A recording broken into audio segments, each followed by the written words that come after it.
తల్లులు, లేవండమ్మా, మన టిఫిన్ కొట్టుకు సమయమైంది. అమ్మా, ఇంకాసేపు పడుకుంటాం. అయినా టిఫిన్ కొట్టు దగ్గరకొచ్చినా మేం చేసే పనేం లేదు కదా. మరి రోజు మమ్మల్ని ఎందుకు తీసుకెళ్తావు? ఏదో నాకు సాయంగా ఉంటారని తీసుకెళ్తాను, కాని ఒక్క పని కూడా చెయ్యరు. ఇవాళ మీకు దోశ ఎలా వెయ్యాలో నేర్పిస్తాను. అమ్మా, అలాగైతే నేను రాను. చెల్లిని తీసుకెళ్ళు. సర్లేవే, నువ్వేం చెయ్యొద్దు.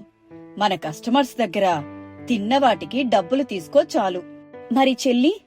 అది కస్టమర్స్ వస్తే వాళ్ళకి చైర్స్ వేస్తుందిలే. కనీసం ఈ పనైనా చేయండి. అంతలోనే పడుకొని ఉన్న హరిత లేచి, అబ్బబ్బా, ఏంటమ్మా ఉదయాన్నే నీ గోల? ప్రశాంతంగా కూడా పడుకోనివ్వవు. ఏంటి హరిత, ఇలా ఉంటే ఎలా చెప్పు? నేనొక్కదాన్నే కొట్టు నడపాలంటే కష్టం కదా. నాకు కాస్త సాయం కూడా చెయ్యరా? సర్లే, వస్తాం కాని అలా బుంగమూతి పెట్టుకోకు. అక్క పదవే, మనమెలాగో దోశలు కూడా వేయం. కాస్త హెల్ప్ అయినా చేద్దాం. అలా ముగ్గురు టిఫిన్ కొట్టుకు కావలసిన సామాన్లు పట్టుకుని వెళ్లారు. సురేఖ కట్టెల పొయ్యి వెలిగించింది. చందు, ఎవరైనా వస్తున్నారేమో చూడు. ఆ, చూస్తున్నా. అమ్మా, పక్క వీధి సుబ్బారావు అంకుల్ వస్తున్నాడు. ఆయన ఎలాగూ మసాలా దోశ తింటాడు కదా, ఒక మసాలా దోశ వేయ్. నీకన్నీ భలే గుర్తుంటాయి చందు. అలా సురేఖ సుబ్బారావుకి మసాలా దోశ వేస్తే దాన్ని హరిత తీసుకెళ్లి సుబ్బారావుకి ఇస్తుంది. అలా వచ్చిన కస్టమర్స్ ని హరిత రిసీవ్ చేసుకుంటుంటే చంద్రిక వచ్చిన వాళ్ల దగ్గర వాళ్లు తిన్న వాటికి డబ్బులు తీసుకుంటుంది. చంద్రిక, హరిత, ఇంక పదండి, ఇంటికి పోదాం. తెచ్చిన పిండి అయిపోయింది. ఆ, సరేమ్మా. ఎంతైనా నువ్వు వేసే దోశల రుచి మరెవ్వరూ వేసినా రాదమ్మా. అవునమ్మా, పైగా అందరూ స్టవ్లు వాడితే నువ్వు మాత్రం కట్టెల పొయ్యి మీద మాత్రమే చేస్తావు. ఆ, కట్టెల పొయ్యి మీద వేస్తే ఆ రుచి వేరుగా ఉంటుంది. ఈ టిఫిన్ కొట్టు మా తాతల కాలం నుంచి నడుస్తుంది. వాళ్లు కూడా కట్టెల పొయ్యి మీదనే దోశలు వేసేవారు. అందుకే నేను అలానే కట్టెల పొయ్యి వాడుతున్నాను. అమ్మా, ఎంతైనా నువ్వు చాలా గ్రేట్. నాన్న లేకపోయినా మమ్మల్ని ఏ లోటు లేకుండా చూసుకుంటున్నావు. నీలాంటి అమ్మ ఉండాలంటే అదృష్టం ఉండాలి. అవునక్క, మనం ఈ సెలవులయ్యాక బాగా చదువుకోవాలి. ఒక మంచి జాబ్ చేసి అమ్మని కాలు కింద పెట్టకుండా చూసుకోవాలి. ఏంటి, నా మీద తెగ ప్రేమ ఎక్కువైంది మీకు? ఉదయాన్నే లేవమంటే లేవరు, కాస్త సాయం చేయమంటే చెయ్యను అంటారు. ఇప్పుడేమో ఇలా మునగ చెట్టెక్కిస్తున్నారు. అమ్మా, ఉదయాన్నే లేవాలంటే కాస్త కష్టంగా ఉంటుంది. కాని నీకోసం లేచొచ్చాం కదా. సర్లే పదండి ఇంటికి. అసలే నాకు బాగా ఆకలిగా ఉంది. ఏదో ఒక కూర చెయ్యాలి. అలా నడుచుకుంటూ కాసేపటికి ఇంటికి చేరుకుంటారు. సురేఖ ఇంకా వంట చేయడం మొదలు పెడుతుంది. కాసేపటికి వంట పూర్తవుతుంది. చందు, హరిత, రండి, వంట పూర్తయింది. వచ్చి తినండి. ఆ, వస్తున్నామమ్మా. అలా ముగ్గురు కలిసి సంతోషంగా తింటారు. అలా రోజులు గడుస్తున్నాయి. సురేఖ హార్ట్అటాక్ వల్ల చనిపోయింది. చంద్రిక, హరితల జీవితం సడన్ గా మారిపోయింది. చెల్లి, మనల్ని ఒంటరి చేసి అమ్మ వెళ్లిపోయింది. మనకంటూ ఎవ్వరూ లేరు. ఇప్పుడు మనమెలా బ్రతుకుదాం? అవునక్క, అమ్మ ఉన్నప్పుడు మనల్ని కాలు కూడా కింద పెట్టకుండా చూసుకునేది. కాని ఇప్పుడు ఏం చేయాలో అర్థం కావడం లేదు. అలా వాళ్ళిద్దరూ మాట్లాడుకుంటూ ఉండగా పక్క వీధి సుబ్బారావు వస్తాడు. అమ్మా చంద్రిక, ఏంటి టిఫిన్ కొట్టు పెట్టడం లేదు? అలా మీ అమ్మని తలుచుకుంటూ కూర్చుంటే ఎలాగమ్మా? మీరిద్దరూ కలిసి టిఫిన్ కొట్టు నడపండి. అంకుల్, అదే ఆలోచిస్తున్నాం. దానికి ఆలోచన ఎందుకు చంద్రిక? ఎలాగూ మెమ్మన్నప్పుడు చాలా మంది వచ్చేవారుగా టిఫిన్ కొట్టుకి. ఇప్పుడు అదే పని మీ ఇద్దరూ కలిసి చేయండి అమ్మా. సరే అంకుల్. అలా పక్క వీధి సుబ్బారావు టిఫిన్ కొట్టు గురించి అడిగి అక్కడి నుంచి వెళ్లిపోతాడు.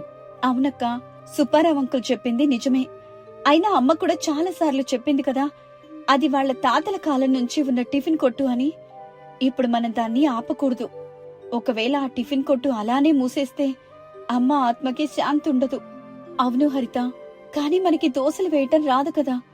అమ్మ చాలా సార్లు నేర్చుకోమని చెప్పినా మనం వినలేదు.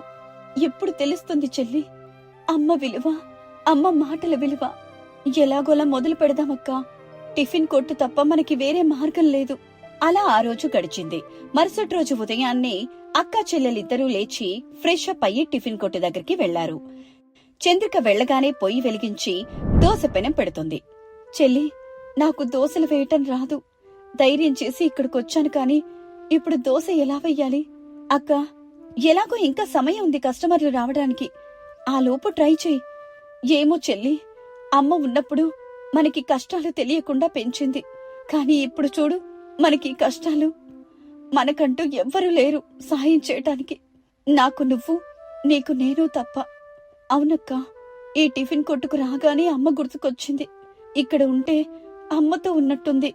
నువ్వు మొదలు పెట్టాక దోశలు వేయటం అన్నీ ఆ దేవుడే చూసుకుంటాడు అని అనగానే చంద్రిక పెనం మీద పిండి వేసింది.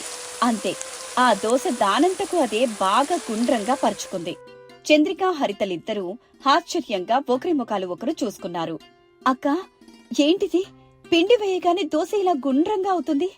అసలేంటి మాయా? పైగా దోశ స్మెల్ కూడా చాలా బాగుంది. అవును, ఈ పొయ్యి ఏదో మాయ పని చేస్తున్నట్టు అనిపిస్తోంది. ఆ అక్క, ఇది నిజంగా ఆశ్చర్యంగా ఉంది. అమ్మ చెప్పేది గుర్తుందా? ఈ కట్టెల పొయ్యి మా తాతల కాలం నుంచి ఉందని. ఇదేమైనా ఆ కాలం నాటి మాయ పొయ్యేమో. కాని అమ్మా మనకి ఏ రోజు ఈ పొయ్యి గురించి చెప్పలేదు అని హరిత మాట్లాడుతూ ఉండగా సుబ్బారావు వస్తాడు టిఫిన్ కొట్టుకి. అమ్మా చంద్రిక, నీకు తెలుసు కదా నేనే దోశ తింటానో. ఒక మసాలా దోశ వేయి తల్లి. ఆ సరే అంకుల్, వేస్తాను. చెల్లి, మసాలా దోశ అంట, నాకు రాదే. ఇప్పుడిలా?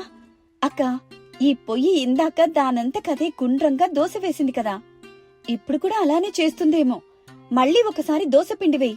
సరే హరిత, కాని నాకు భయంగా ఉంది ఈ పొయ్యిని చూస్తుంటే. ఏం కాదులే అక్క, అంతా ఆ దేవుడే చూసుకుంటాడు. ముందు నువ్వైతే దోశ వేయి అనగానే చంద్రిక పెనం మీద దోశ వేసింది. అంతే, మళ్ళీ దానంతకదే దోశని గుండ్రంగా చేసి మసాలా దోశ చేసింది. చెల్లి, ఇది మనం మనసులో ఏ దోశ కోరుకుంటే ఆ దోశ వేస్తుంది. అమ్మా చంద్రిక, వేసావా దోశ? నాకు పక్క ఊరికెళ్లే పనుంది, కొంచెం తొందరగా తీసుకురా. ఆ అంకుల్, అయ్యింది. హరిత తీసుకొస్తుంది. అలా ఆ మాయ పొయ్యి వేసిన మసాలా దోశని తీసుకెళ్లి సుబ్బారావుకి ఇచ్చింది హరిత. సుబ్బారావు ఆ దోశని తిని, హరిత, ఈ దోశ చంద్రిక వేసిందా? ఆ అవునంకుల్. ఏంటి, బాలేదా దోశ? ఈ దోశ రుచి అచ్చం మీ అమ్మ చేసినట్టే ఉందమ్మా. సురేఖ లేకపోయినా రుచి మాత్రం మారలేదమ్మా. అవునా? అయినా అమ్మ దోశని ఎవ్వరూ బీట్ చేయలేరు అని అక్కడి నుంచి వెళ్ళిపోయింది. అలా ఆ రోజు ఆ మాయ పొయ్యి వల్ల వాళ్ల దోశలు బాగా అమ్ముడుపోయాయి. చెల్లి, నాకు చాలా కొత్తగా ఉంది. ఫస్ట్ టైం చూస్తున్నాను ఇలా దోశలు వాటంతకు అవే రావడం. అవునక్క, నాక్కూడా చాలా కొత్తగా అనిపించింది. అలా ఆ రోజు గడిచింది. మరుసటి రోజు కూడా చంద్రిక, హరిత ఉదయాన్నే లేచి టిఫిన్ కొట్టుకొచ్చారు. అమ్మ లేకుండా పొయ్యి వెలిగించడం వాళ్ళకి కొంచెం బాధగా అనిపించింది. హరిత, ఈ పొయ్యిని చూస్తుంటే అమ్మ గుర్తొస్తుంది. అవునక్క, ఇక్కడుంటే అమ్మతో ఉన్నట్టుంది. కాని ఈ మాయ పొయ్యి వల్ల కాస్త భయంగా కూడా ఉంది అని అంటుంది. అంతలోనే ఆ మాయ పొయ్యిలో నుంచి ఒక స్వరం వాళ్ళకి వినిపిస్తుంది. తల్లులు, మీరేం భయపడకండి, నేనున్నాను. చెల్లి, ఈ పొయ్యిలో నుంచి ఏదో స్వరం వినిపిస్తోంది. అక్క, ఆ గొంతు అమ్మ గొంతులో ఉంది కదా? అవును తల్లులారా, నేనే మీ అమ్మను. ఈ పొయ్యి మా తాతల కాలం నుంచి ఉన్న పవిత్రమైనది. నేను చనిపోయినా మీకోసం ఆ పొయ్యి దగ్గరే ఉంటాను. మీరు ఇబ్బంది పడకుండా దోశలు నేను మీ చేతుల ద్వారా వేయిస్తాను. మీ బాధలు చూడలేక నేనే మీకోసం ఆత్మరూపంలో ఈ పొయ్యిలో ఉన్నాను. అమ్మా, మేము నిన్ను చాలా మిస్ అవుతున్నాం. నువ్వు లేని లోటు మేం తట్టుకోలేకపోతున్నాం. తల్లులారా, మీరు ధైర్యంగా ఉండండి. ఈ టిఫిన్ కొట్టుని ఆపకూడదు. ఇది మన కుటుంబ గౌరవం.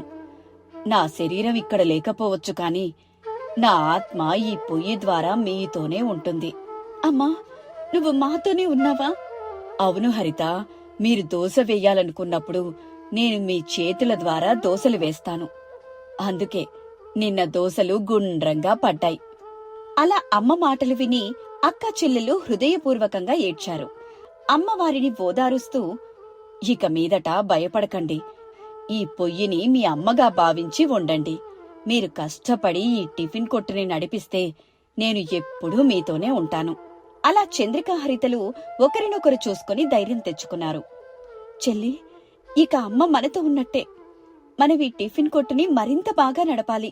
అవునక్క, అమ్మ మనకు తోడుగా ఉందని గాని ధైర్యం వస్తోంది. అలా ఆ రోజు నుంచి ఆ మాయ పొయ్యి వారి జీవితాల్లో అమ్మలాంటి రక్షకురాలిగా మారింది. రోజురోజుకి వాళ్ళ టిఫిన్ కొట్టు మరింత ప్రసిద్ధి చెందింది.